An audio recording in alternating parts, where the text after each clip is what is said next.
Space tourism. Few years back it was totally impossible. Except from astronauts, none could have an opportunity to go to space. But now it can happen. Get ready to go on a vacation to space. So how could we do that? And how much would it cost? In this video we are going to talk about this. Hello everyone. I am Sashi.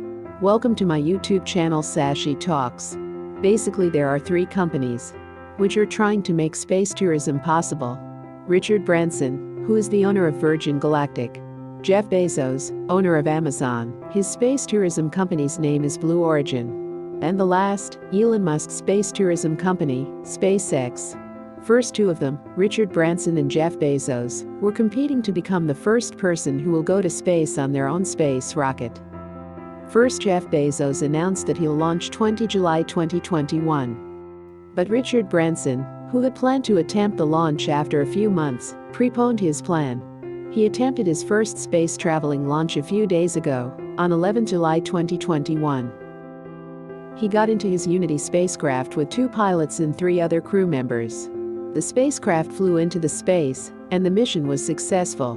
Leaving Jeff Bezos behind, he became the world's first person to go to space in his own spaceship. It's very interesting to get to know the technical details of this feat.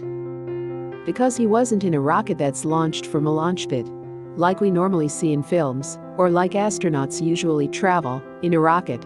Instead, it was a kind of an aeroplane. We can call this aeroplane a space plane.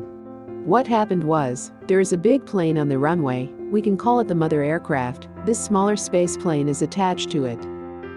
It's named initially. Both planes take off from the runway together because they're attached. And when they reach around 50,000 feet altitude, this Unity space plane detaches from the mother aircraft. And then at supersonic speed, faster than the speed of sound, it goes towards space. And when we talk about going to space here, what it exactly means is that it was 88 kilometers above the Earth's surface. If you look out of the window at that height, you get to see the curvature of the Earth.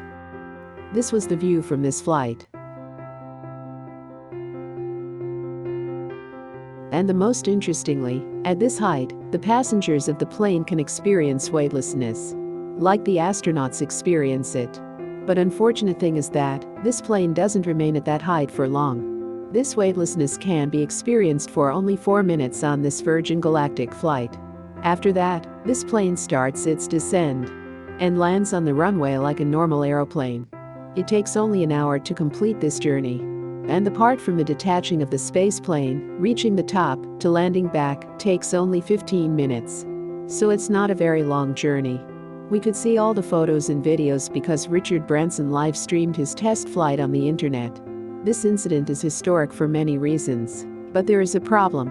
Most of the scientists in the world believe that space actually begins at the height of 100 kilometers. This 100 kilometers line is known as the Kármán line. Internationally, the astronauts organization in European countries, they believe that this line at 100 kilometers is the official boundary between our atmosphere and space. But in the USA, the US government and NASA believe that the boundary between the atmosphere and space starts at the height of 80 kilometers. So in the defense of Richard Branson, it can be said that according to the US standards, he has gone into space. But not according to the international standards. That's why Jeff Bezos' company, Blue Origin, mocked him on Twitter. And now when Jeff Bezos will attempt to go to space on 20 July, he will try to cross this Kármán line at 100 kilometers. Now let's talk about how expensive it will be if you want to go too. What will be the cost? The price of one ticket of the Virgin Galactic's flight will be $250,000. It's up to you whether you can afford it or not. 600 people have already reserved tickets for next year. There are many famous names among them, like Justin Bieber and the actor Leonardo DiCaprio. They are expecting full commercial service by 2022, and Richard Branson says that eventually, the price will be lowered when more people will start using it. He says that the price of the ticket may be as low as $40,000. Definitely, today it is not something that a common man can afford. But once it starts, maybe 10 or 15 or 20 years down the line, I think that normal people will also be able to afford it. On the other hand, we don't know the exact price of the ticket for Jeff Bezos' spacecraft. But one ticket was auctioned in June that was sold for $28 million. Same with Elon Musk's SpaceX. One ticket was auctioned that sold for $55 million. But that's a bit different because they are proper rockets. And it's possible that Elon Musk's flight may take you to the International Space Station to travel. And the ticket costs obviously including the training and in-flight accommodation. Now, let's talk about the environmental impact. Many people have criticized all three billionaires on this point. That space tourism will be something that only the rich can afford. Only the top 0.1% of people. But it will lead to so much pollution, and the environmental impact of this will be so large that it is very disproportionate. The other people will not get the opportunity to do this. But the environmental impact on the Earth will have to be borne by the others as well. Talking about Virgin Galactic, the carbon dioxide emissions in a normal flight per passenger per mile is at 0.2 kilogram, but here you get 12 kilograms of carbon dioxide emissions. A difference of 60 times. Apart from this, nitrous oxide, when it'll be released into our atmosphere, it will lead to ozone depletion.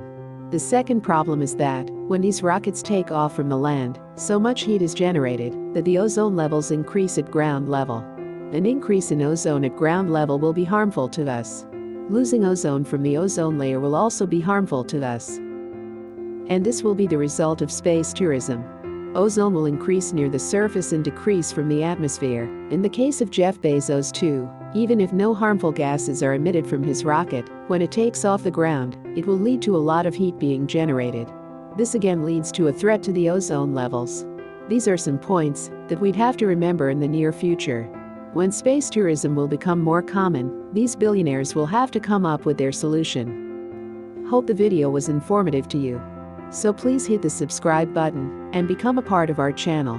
And we'll try to entertain you with some awesome videos.